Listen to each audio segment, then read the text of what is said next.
Scientifically well-known fact that zombies like to go after power plants. And since that's exactly when your cell phone likes to die, I'm going to show you how you can use a regular 9-volt battery with your car charger to recharge your cell phone.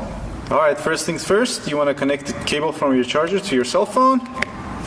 Next, you grab your battery. This is going to be your positive side right here. This is going to be the negative or the ground side on this side. And on your charger, this is going to be the positive side, and either of these sides are going to be your negative or ground side. Now, what you can do in case of an emergency is to simply put the positive side of the battery on the positive point on the charger, and then simply use your key to jump the connection on the negative side between the two.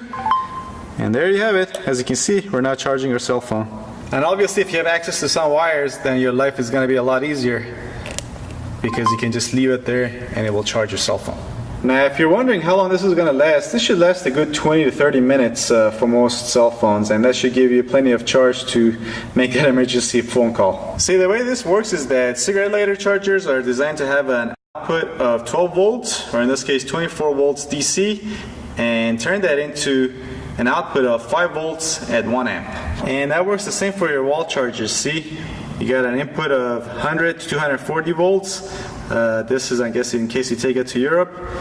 And an output of 5 volts DC at 1200 milliamps, or in other words 1.2 amps. Now this obviously is not 12 volts, but this will still work because it's a higher voltage than 5 volts, and this charger in general is supposed to regulate higher voltages down to 5 volts in order for your cell phone to be able to recharge. Now if you don't have a 9-volt battery, you can actually use AA batteries. You just get 6 of them, put them in series, which gives you 9 volts, and then attach them to your charger.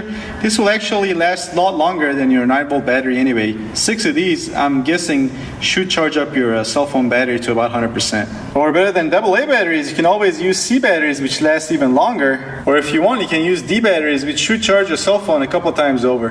Now if you get time to prepare for a zombie apocalypse, you can just buy a battery pack like this these days that come with a little USB on the side that you can simply use to recharge your cell phone to as well. And if you're curious to see how much amp the cell phone is drawing while it's charging, you can do it with your multimeter. You get your multimeter, put it on the amp setting, DC voltage, or the DC amp setting. We're going to put it on 20. Then we grab our test lead, put it in the 20 amp max location as well.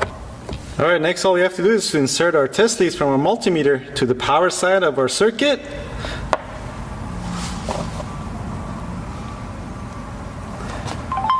And there you have it. We got 0.47 amps, which is about 460 milliamps, which was lower than expected. I expected it to be closer to 1 amp, but it is about half of that. But again, this rating here is the maximum amount of amps you can pull out of these. The maximum amount of amp you'll need actually depends on the device you're using. And that's all there is to it. Hope you survived the zombie apocalypse. If you do, please don't forget to give this video a thumbs up, subscribe if you want to see more like it, and also check out my other videos, especially the one on how to use a basic multimeter. I'll put a link to them on this side of the screen that you can click on. Alright, thanks for watching.